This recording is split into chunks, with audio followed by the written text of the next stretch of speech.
I'm Quincas and I'm a synth DIY guy. Welcome to today's video. This has been a long time coming. This is finally the third installment of my video about this trio of modules by 4MS, which I'm actually calling the 4MS Megazord, because all three modules get connected from behind via ribbon cables, so effectively they become a single one. And as you can see, the channels are color coded, so they're really made to go together. Basically, it's the quad clock distributor, the quad pingable LFO, and the QCD Expander. Right, these two I've built myself out of kits, and there are videos of those builds already in my channel, so you can go check those out. The QCD itself came pre-built from 4MS pre-pandemic, and that's how long I've taken to actually make this video. So first of all, I'd like to apologize to 4MS for how long this has taken. I promise if you send me any more modules, I will not take 2 years. All right, so the patch that I'm putting together here is very simple. I basically have 4 oscillators. So that's 2 Generate 3s, the Filter 8 going through the Fold 6, and the Ray Wilson VCO, Emphas VCO triangle wave. Each one of those is going into a different channel of my Morph 4, which I'm using just as a quad VCA. Quad pingable LFO is being used as a quad envelope generator that will be synced to the 4 channels of the QCD, and that's done via a ribbon cable from the back of the module, right? So as you can see, each output from the QPLFO is going into the level input of one of the VCAs in the Morph 4, and each output of my oscillators or my voices is going into the inputs of the Morph 4. If I tap a tempo here, we should already hear all 4 voices being triggered, and since the division multiplication knobs are centered, they will all be conforming to the same clock division. Right? And right now it sounds like a single note because I've already tuned all my oscillators to the same note. Okay, so now let's stop that clock by long pressing the tap button on the QCD. And let's set up the ornament and crime here. I have it in Quartermain mode, which is a quad quantizer. Right, so I just want to choose a scale for each channel. So I'm gonna, let's go Lydian. I love Lydian. Lydian is basically a major scale with a sharp fourth. It was Frank Zappa's favorite scale to improvise on, and it's really wonderful. Now, what we'll do is we're going to connect our QCD clock outputs to the trigger inputs of the ornament and crime, right? So we have these clock outputs over here. Too long. Let's use a shorter cable for that one. So the clock out from channel 1, trigger 1 here. Clock out 2, trigger 2 here. Clock out 3, trigger 3 here. And clock out 4, trigger 4 here. I didn't use a multiple because these are already normalized to trigger my envelope generators. So in fact, let's use a shorter cable for this. All right. Now we want to have 4 chaotic voltages for each one of these quantizers. So I'm going to use the Orbit 3 double scroll chaos oscillator for that. So I'll get the X output over here, and that's going to be CV1. The Y output will be CV2. I need a longer cable. Hold on. I'm going to do just fine. So we'll send the X plus X output to C2 here, the plus Z output to C3. And in fact, you know what? I might want to use these chaotic voltages for other things. So I'm going to use my link to multiple here. And what I'll do is send 2 of these chaotic outputs to the multiples, so that those 2 chaotic voltages can be used for other things as well. And then we need 1 more chaotic output, and that can be minus Z, minus Y over here, for example, and we'll use that for C4. which is the fourth CV input of my quad quantizer that I'm running out of Ornament and Crime. Now, the outputs, right, the 4 outputs of the quantizer are going to go into the volt per octave input of each one of my oscillators. So we have volt per octave of Generate 3 number 1, volt per octave input of Generate 3 number 2, volt per octave input of the filter 8, and all of these oscillators I tuned, carefully calibrated last night, just to make sure that they will be super in tune for the experiment that we're doing today. So that's the exponential input on the VCO here. Okay. Now, as we can see here on the Ornament and Crime screen, it's not generating anything yet because it's not receiving the clocks. So now, when we tap a tempo, very cool. So already we're generating interesting melodies based on the Lydian scale. But it's boring, right? Because all of the clocks are the same division. So let's play around with these division multiplications now.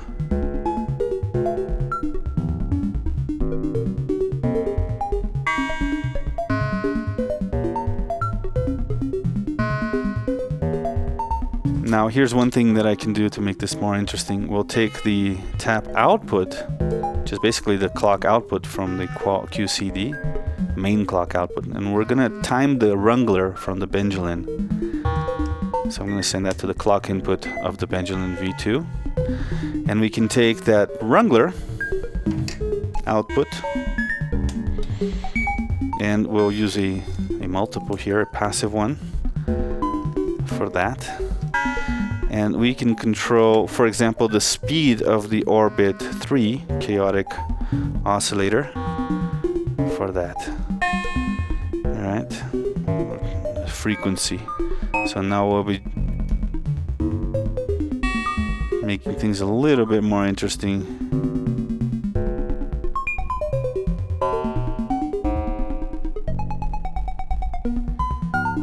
Super cool. The More 4 has individual volumes here, so I can use it as a mixer.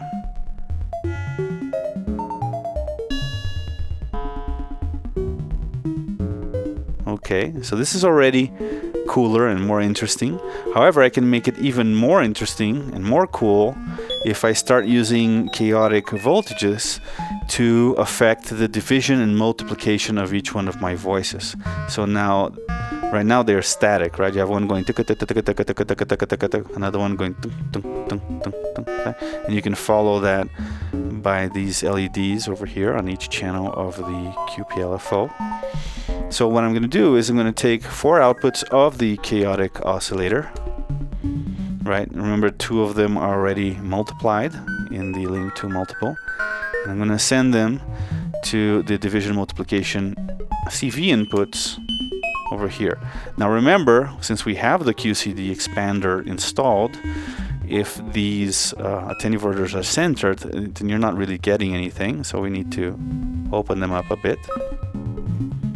Right? I'm going to go ahead and open up, put them in 15 minutes or 3 o'clock, all 4 of them. And we're going to use another chaotic voltage for channel 2.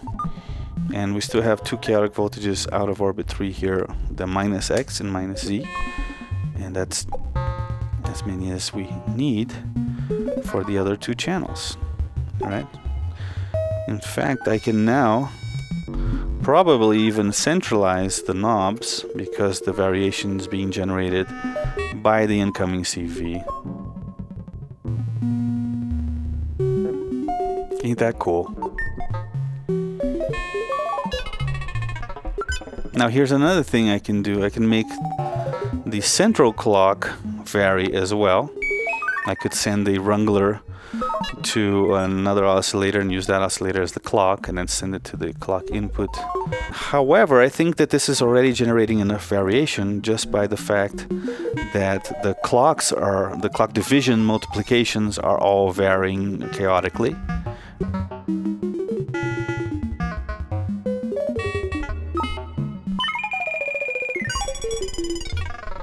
I can also apply modulation to the skews, which will change the envelope shapes, right? The skew is basically a single knob envelope control, which goes from like a falling saw through triangle to a rising saw.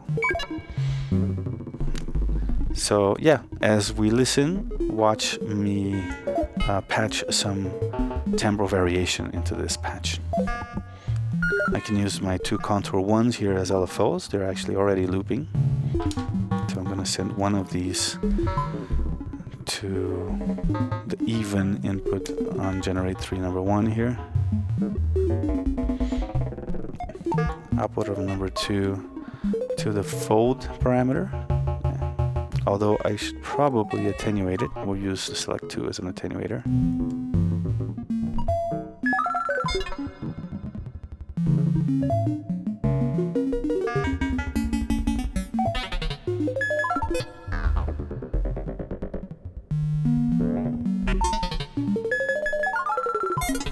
I can chaoticize the tempos of these LFOs using the chaotic outputs that I've sent to the multiple.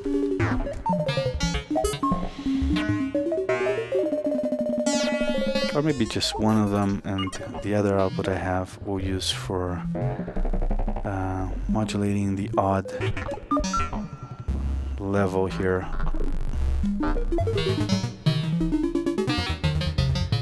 Now we're getting some more variation. Interesting. A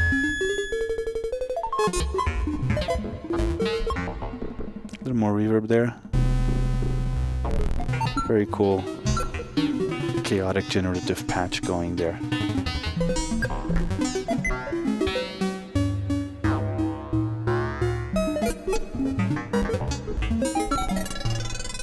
And yeah, while it's super chaotic, it's still a single scale and a single central clock.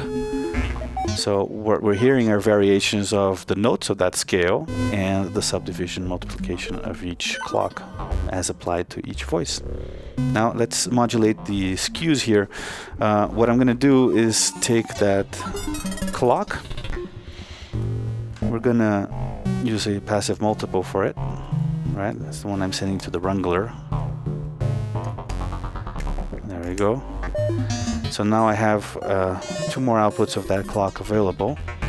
And one of them I'm going to send to my Kermit, which is in a different case. The Kermit, if you don't know, is a quad modulation source by Industrial Music Electronics. And what I'm going to do is use all 4 channels as random voltage generators clocked by the same clock, and then we're going to send those outputs to the skew inputs of the quad QPLFO and hear what that does. So here it is. Here's the Kermit.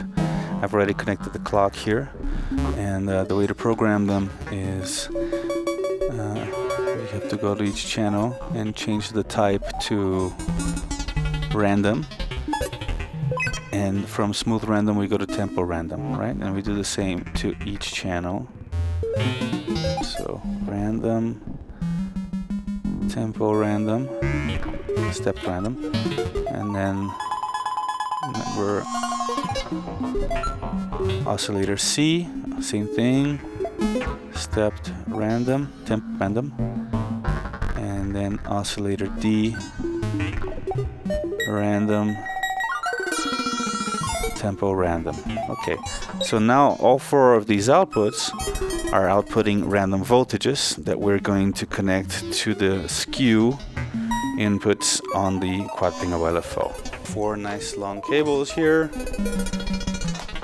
to cross cases, and here we go. Skew number 1, skew number 2, 3.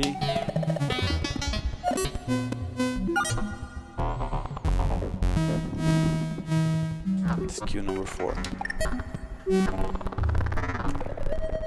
And maybe I can move the central position up a little bit so we get a little bit more variation.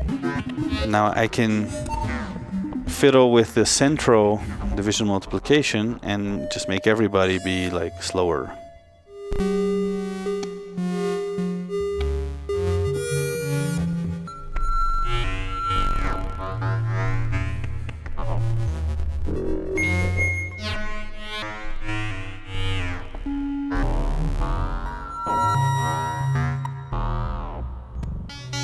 Very cool.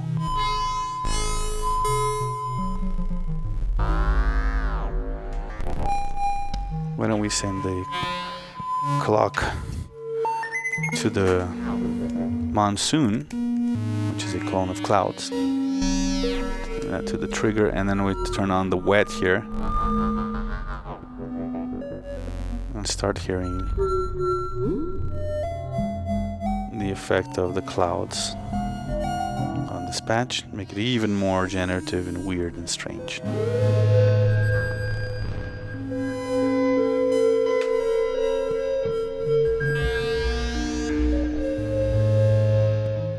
Super nice, right?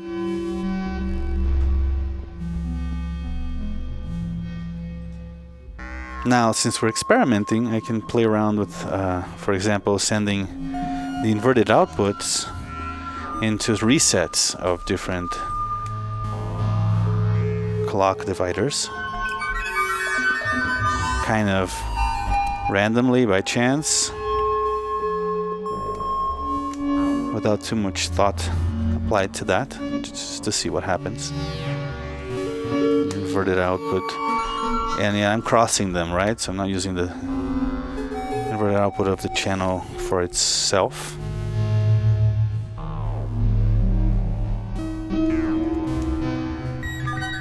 Actually, this one should go here, and this one should go here. And now we can actually set these to trigger delays, right? And then set different trigger delays for each one.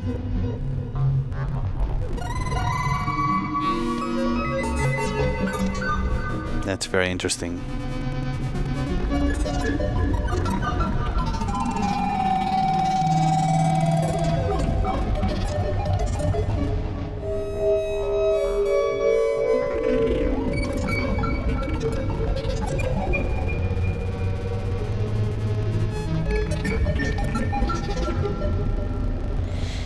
Why don't we send some wrangler outputs to the pulse width or trigger delay CV inputs. Open up that attenuverter for that. Still have a couple of wrangler outputs left here. In fact, I think I have just enough. And I can vary that wrangler by using the attenuverter. So some I can make go negative, some can be full range, some can be attenuated, so on and so forth. Another wrangler output here.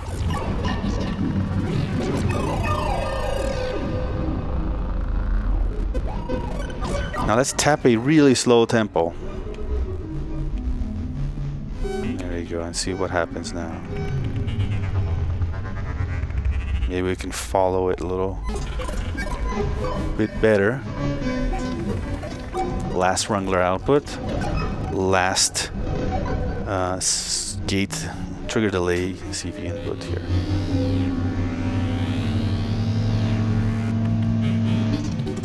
Cool, so yeah, this is a deep patch using pretty much all of the main features of the 4MS Megazord trio of doom here: QCD Expander, QCD, and QPLFO. Do I think this is good enough for now? Gives you an idea what sorts of things you can do. So let's just listen to it for a little while. And while you're listening, please hit subscribe, like the video, comment below, share it if you like. Consider joining my Patreon, yada yada yada, you know, all that stuff. See you soon. Stay noisy.